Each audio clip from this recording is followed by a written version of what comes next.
Yo, what's up, everybody, and welcome to Access Lit, last mile for the digital equity. This is what we're about. My name is Kennan Scott, he, him. I am so blessed and honored to be here with you all. And before I even get started, I want to be in reverence to the late, great Dirk. So I'm going to ask that we all just exercise a moment of silence in honor of Dirk.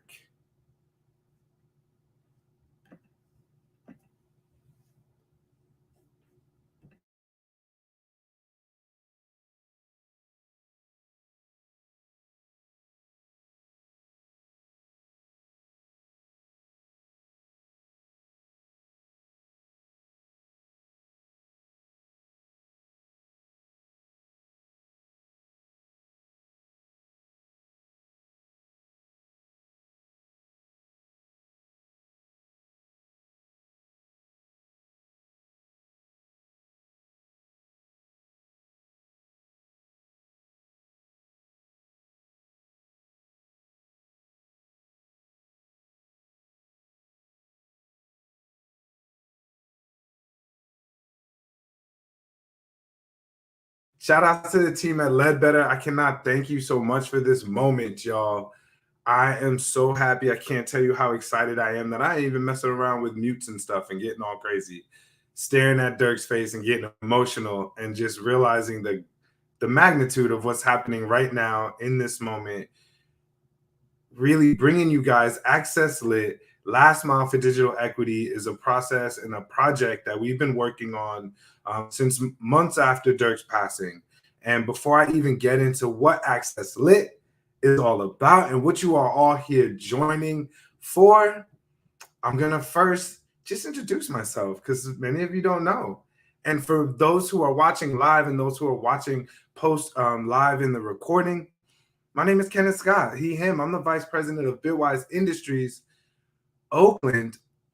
But more than that, I am a husband, I am a dad, and Dirk Tillotson was a brother, a mentor, and someone that I turned to and leaned on for education. And much like those of you who have joined the series before this, I was someone who watched and learned as Dirk asked the questions, got the answers that we were all looking for, and really tried to put it in play, put it in motion in my community.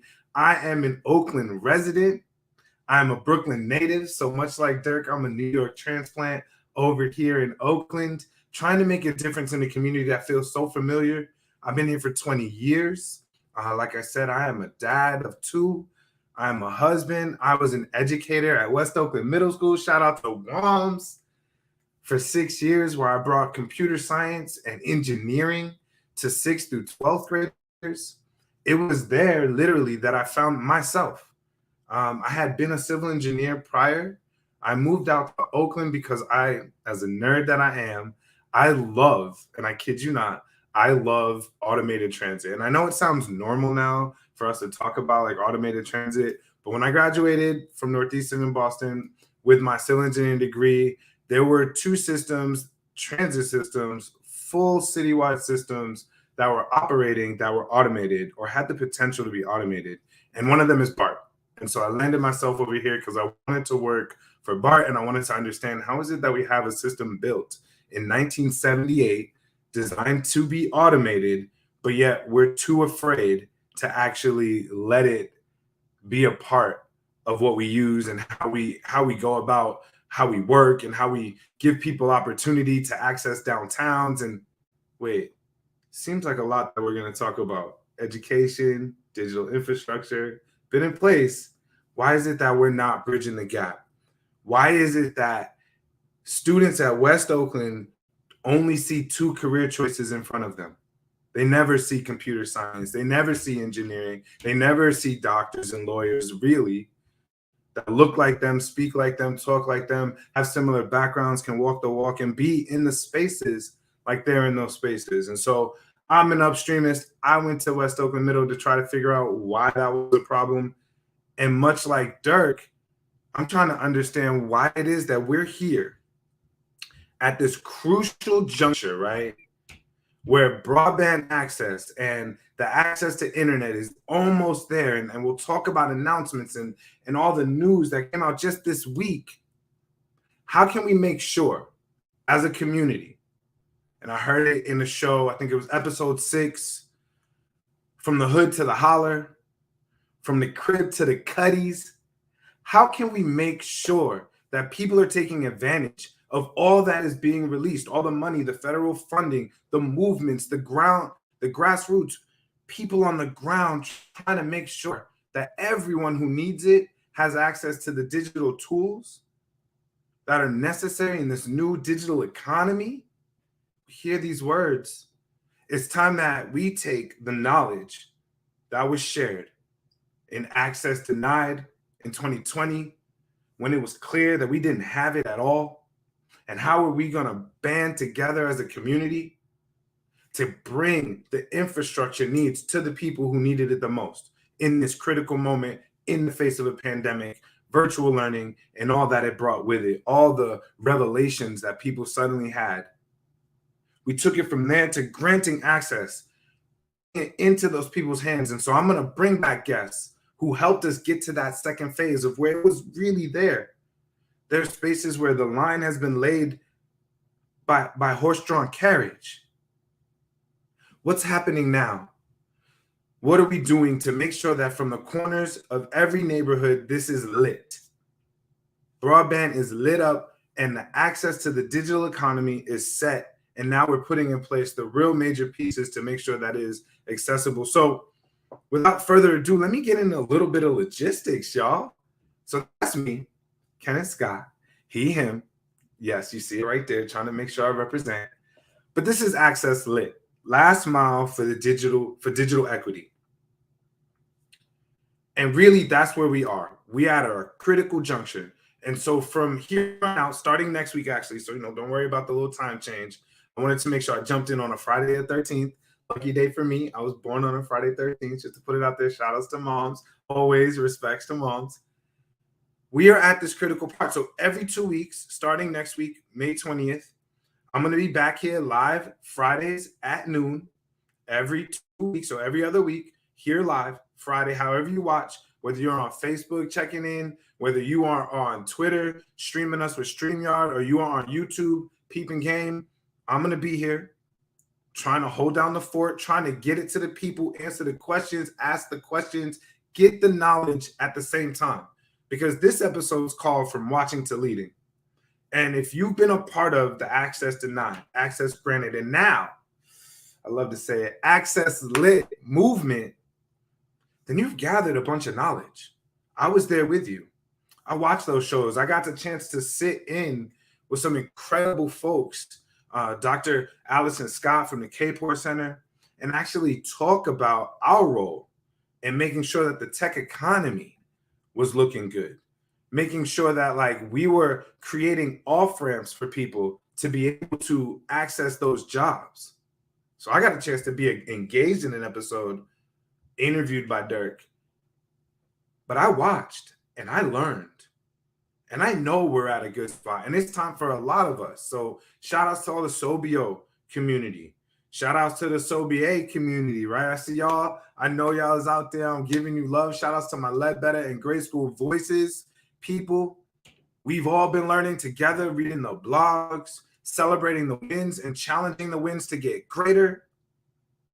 I'm going to be here every 2 weeks, 12 p.m. PST with guests. Our shows are going to range anywhere from 45 minutes to an hour, depending on you, how many people are here to ask questions. So at any time when you're here, you can drop questions while we're live in the comments.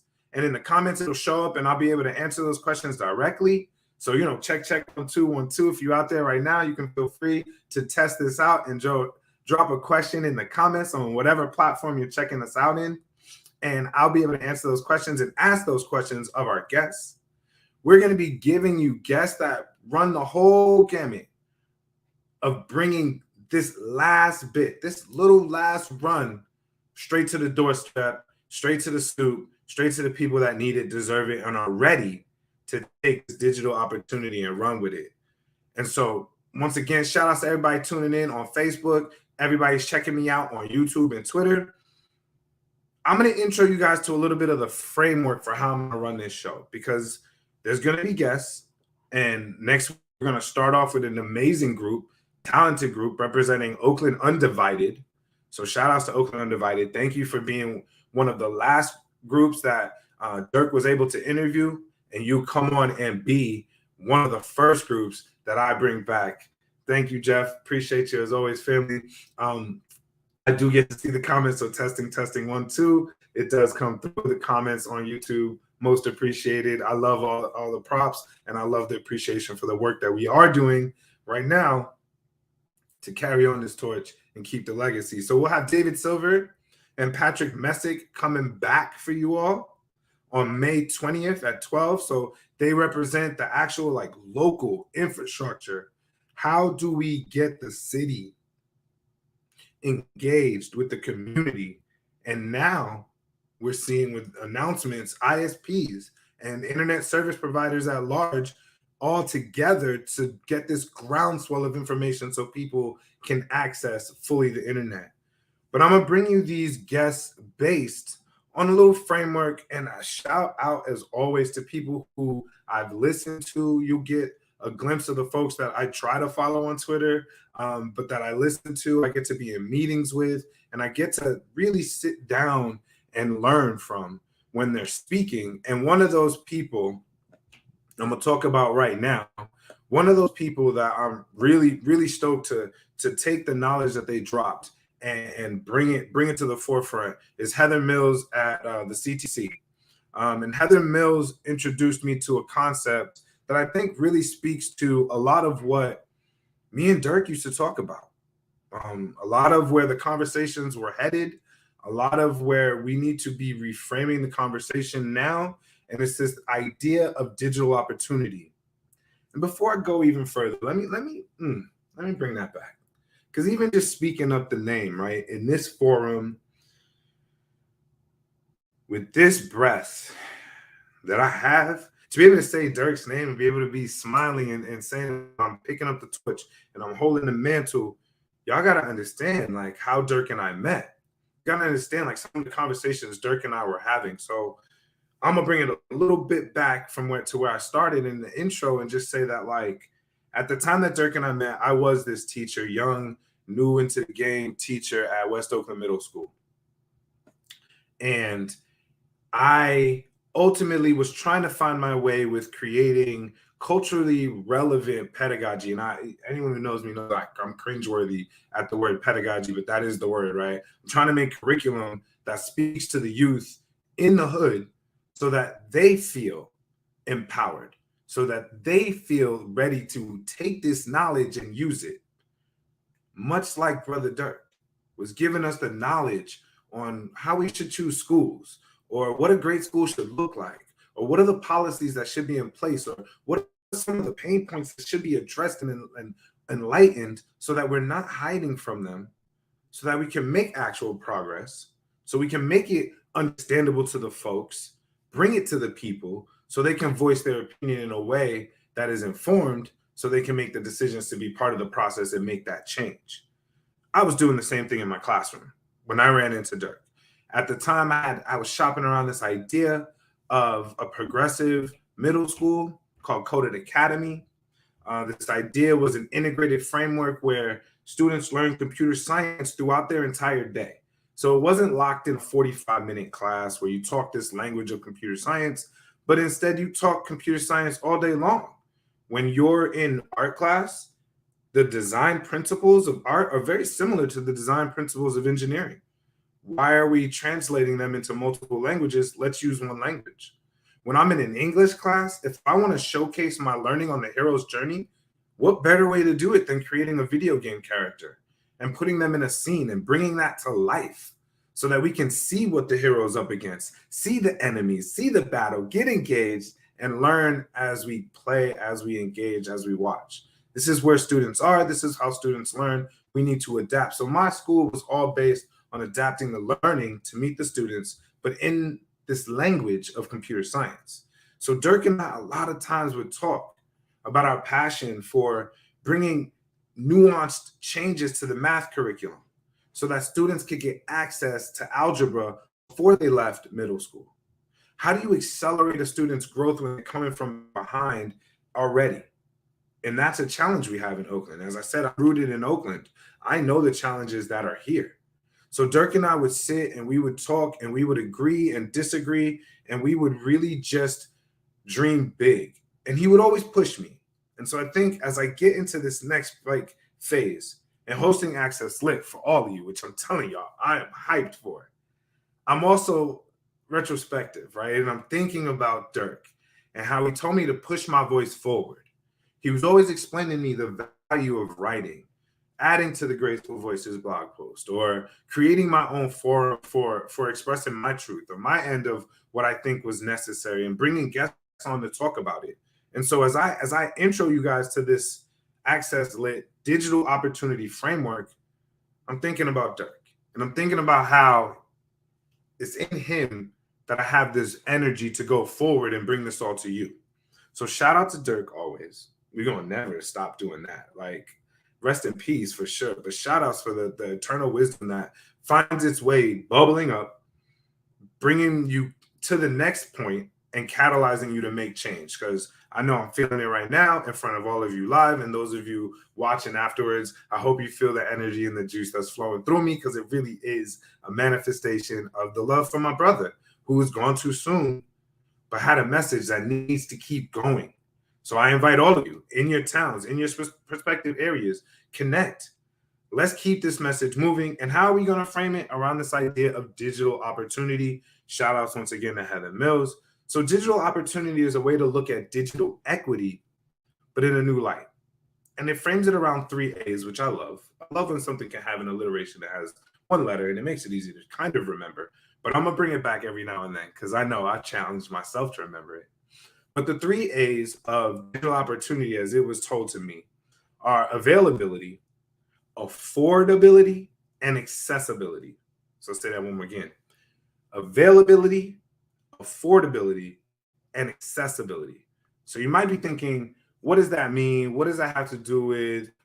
How are you using this? Well, when I think about my guests and I think about what we're going to be talking about in terms of this last mile of digital equity and getting the broadband infrastructure that's now in place to the people ready to use, it's an advocacy move, right? It's a technology move. It's also a human to human move, but it's also a financial move, right? We're seeing all these moving pieces right now playing a role in the news that came out May 9th, right, from the White House.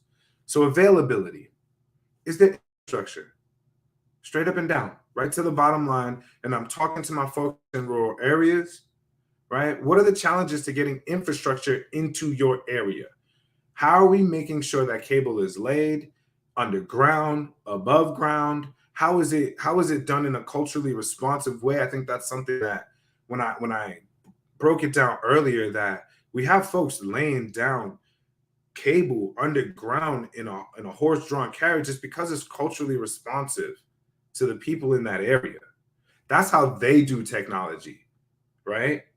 And how do we do our work in such a way that mirrors those types of very thoughtful efforts? And this is a project I learned about. I think it's in the Appalachians from watching one of Dirk's shows. And I was like blown away by not only the level to which we will go when we have the heart, desire, passion, but also the intentionality to make sure that the people that we're engaging with are not like harmed by this process. We don't want to do harm by bringing people opportunity. That would be an inverse relationship. And I'm a math guy, and so that just doesn't work. That's like not going to compute. Let's keep that out of it. It's irrational. Square root of 3, not doing it. Availability. Is that infrastructure in place?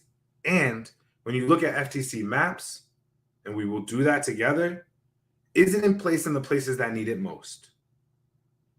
Here in Oakland, we're watching as cable is getting laid in the highest need areas and also the highest value areas. Are we making sure that everyone's getting it? Are we leaving people out? Are we checking the maps? Are we making sure we're advocating for the folks that need it and are not able to speak, or not being able, given the education to the fact that they can speak and should be? So that's availability. Now, affordability is how we dive into equity. It's how we look at, okay, it's there, but it is out of reach. Does it mean that I have to give up everything that makes it possible for me to live in order to live with internet?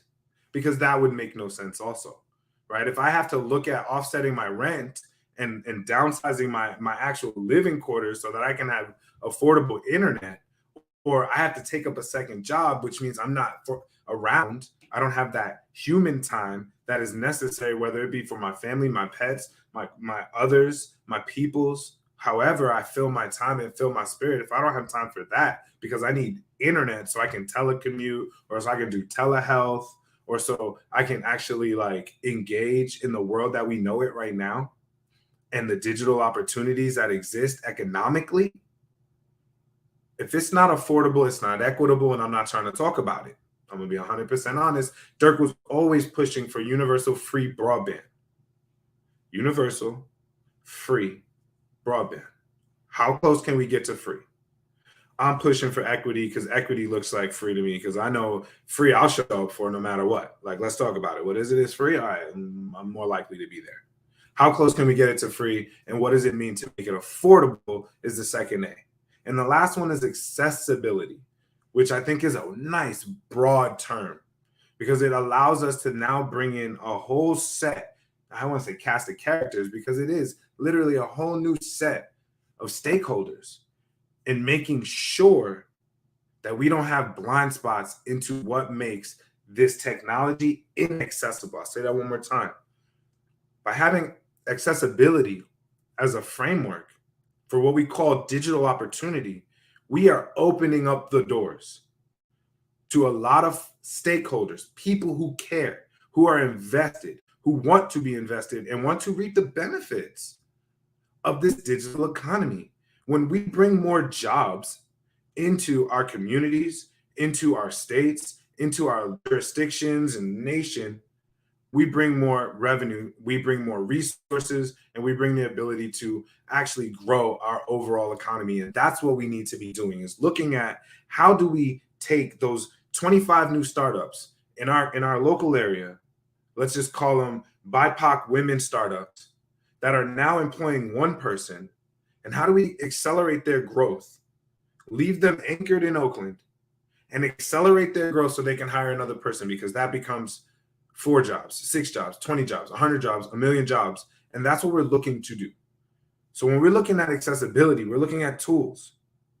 Do you have what's necessary to get online? Do you have connections so you can get a low cost device, so that you can get hotspots, or so that you can actually have what's necessary, webcam, mic, all these things that we now know are necessary in this digital age?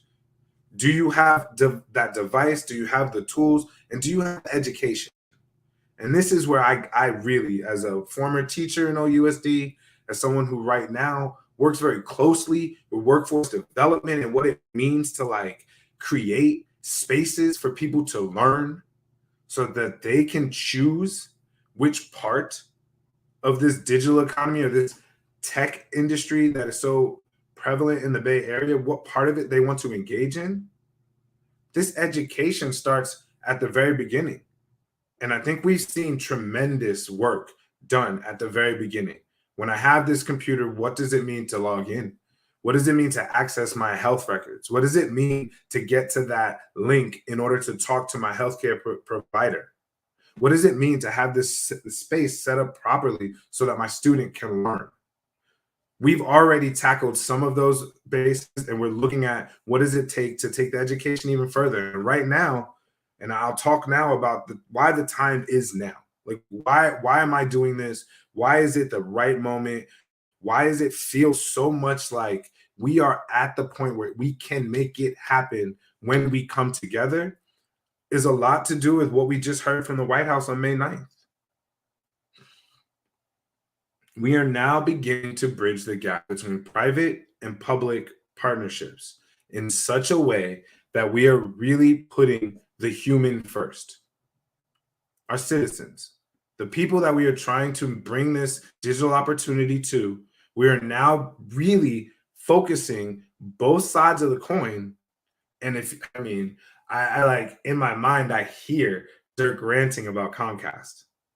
I hear Dirk's battle to get Comcast to the table to talk, to get ISPs to the table to explain the barriers that they now have put up in between, from people getting EBB funding to using that funding.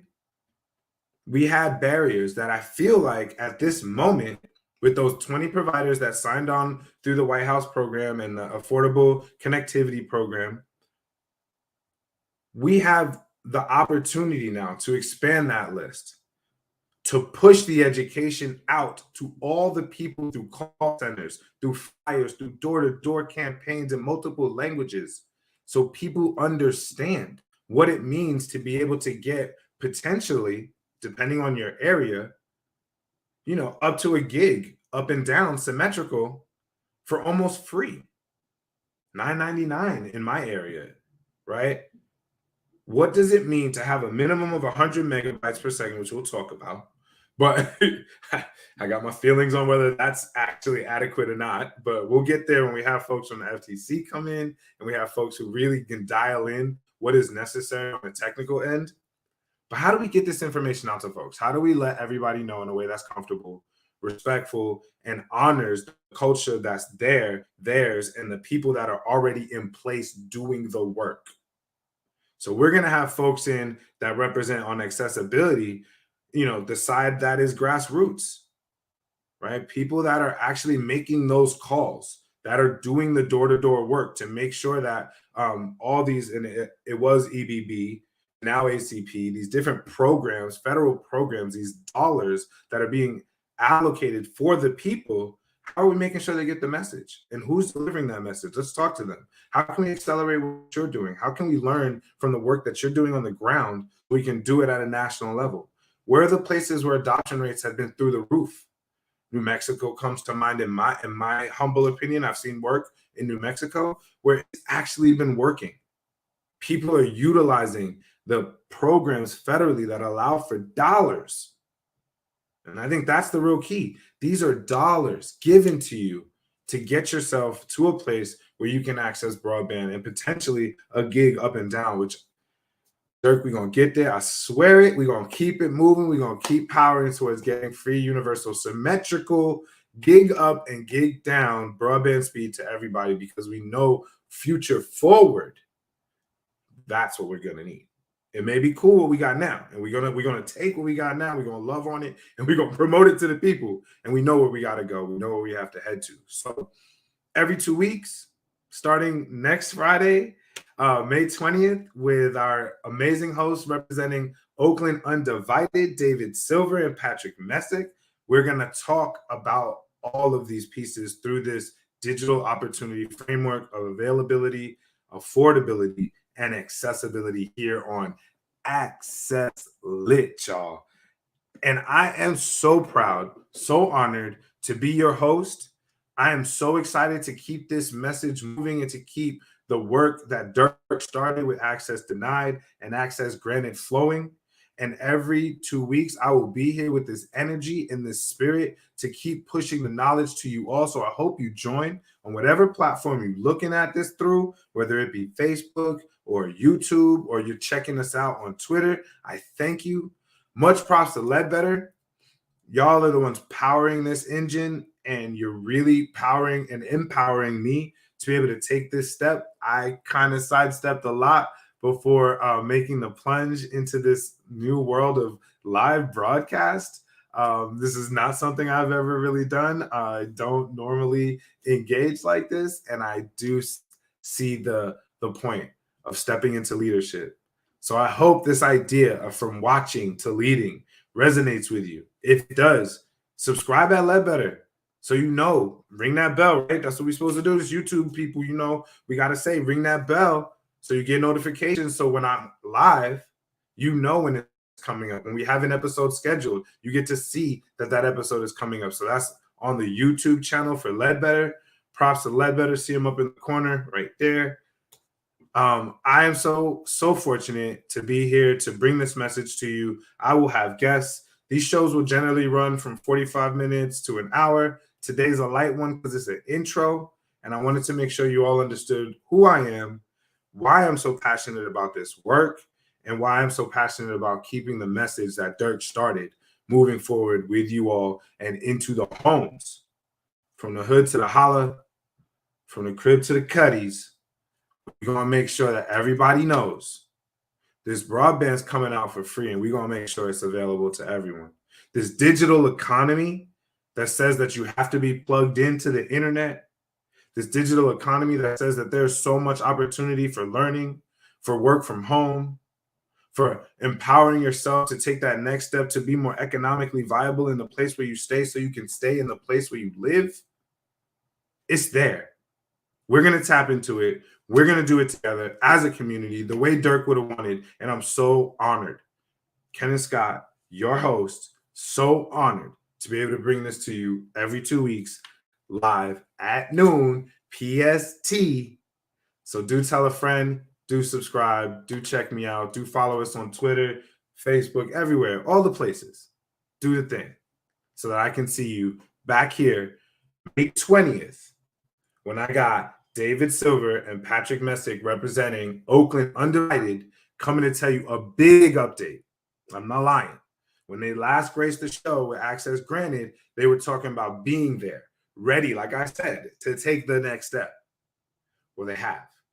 And it's a huge announcement, and I don't want to spoil it. If you want to see, go check out their channels. But they're going to be here to explain it, explain the impact, explain all the work that's happening. And I'm going to keep finding us guests. If you have ideas, do comment in the video. If you felt this video after you saw it post-recording, do comment down below. I love comments. I do respond to comments. I know our whole team appreciates the socials, but also appreciates the community that's being built and maintained as we push this message forward. And with that, I'm going to sign off because that's what I got for y'all today. And I need to get juiced up for next week. So with that, peace, love, much appreciation for you all. I am Kennan Scott, and this is Access Lit. Last mile for digital equity, y'all. We got this. Peace.